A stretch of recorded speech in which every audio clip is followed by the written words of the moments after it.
Hello guys, welcome again to my channel. If you're seeing me for the very first time, my name is Rafi and welcome to Rafi's vlog. If you're a returning viewer or a returning subscriber, welcome back. From the title of this vlog, we are going to show you how to write a curriculum vitae. Normally, a curriculum vitae is a requirement when applying for university admission or also when applying for the embassy visa. So this is how my CV generally looks like.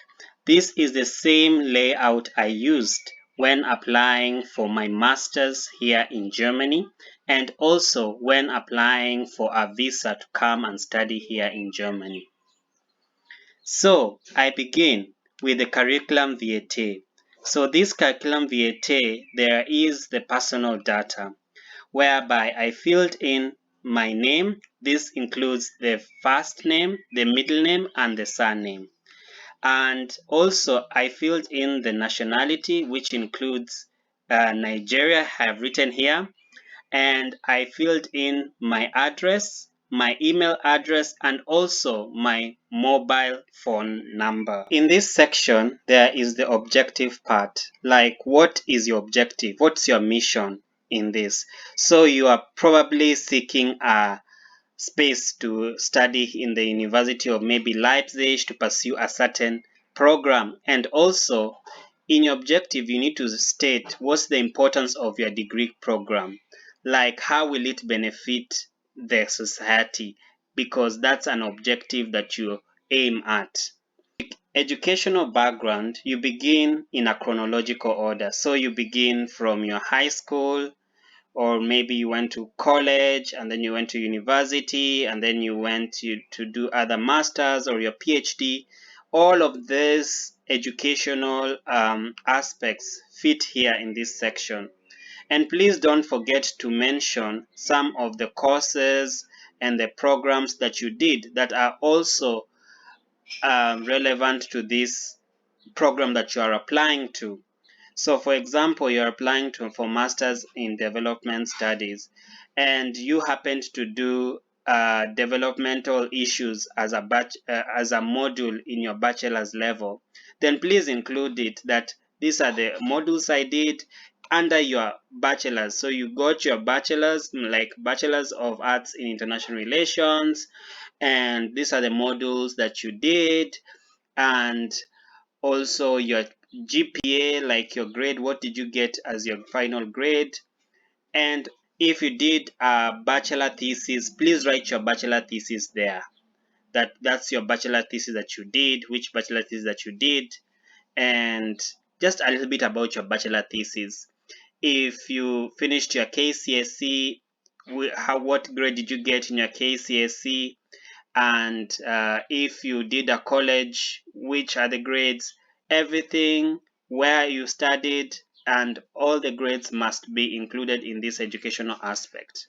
I had also forgotten to mention about this part. So this part is either optional, so you can decide to put your photo or you cannot decide to put your photo. For me, I had kept my photo here so that everything can look very visually impressive, like it can give a good impression about who I am as a person. Next is the professional or volunteer experience.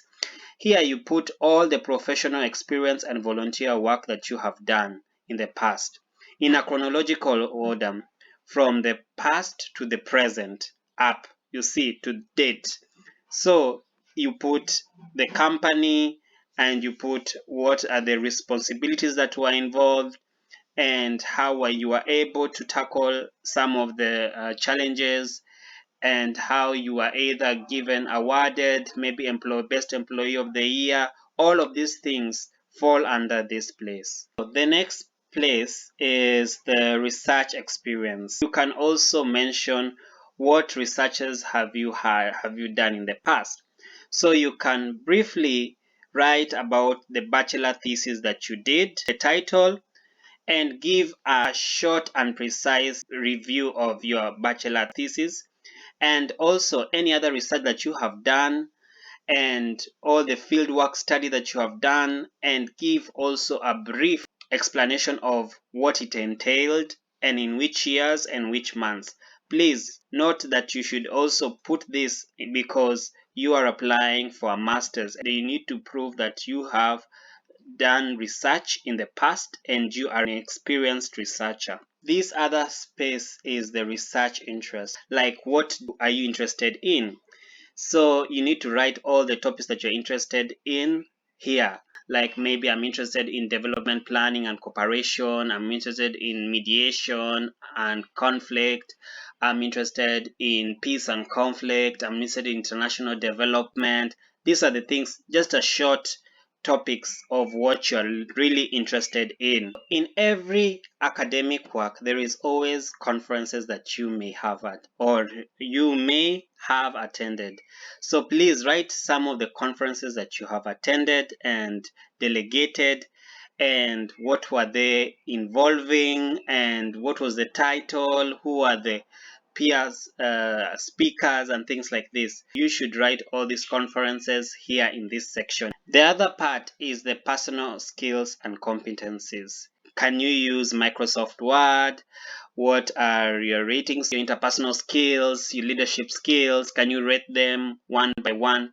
If it's basically a language, you need to rate whether you have a A1, B1, B2, or a C1.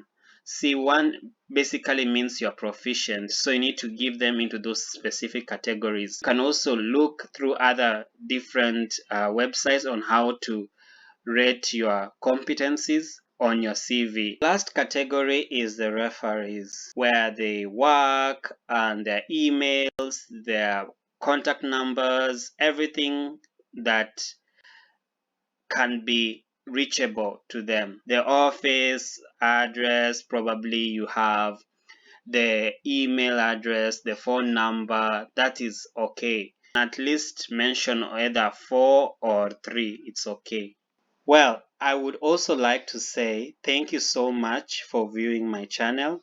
Please, if you have not subscribed, please hit the subscribe button, like, comment, share. I'm always looking forward to hearing from you.